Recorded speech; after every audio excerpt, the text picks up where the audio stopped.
Студенты и школьники из Северной Осетии посетят мировой чемпионат по профессиональному мастерству WorldSkills 2019. Соревнования пройдут в Казани с 22 по 27 августа. В составе осетинской делегации 40 человек.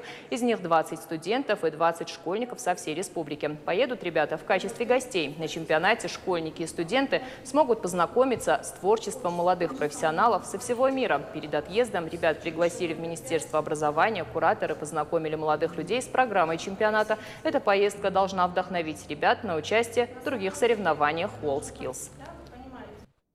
Казань называют третьей столицей России, и на самом деле будет очень интересно посетить, походить по экскурсиям и получить также много новых знакомств и эмоций. Это мечта, наверное, каждого вообще побывать на каком-нибудь международном мероприятии, где познакомиться, поделиться своими впечатлениями, получить очередной заряд эмоций и продолжать двигаться к своей заветной мечте.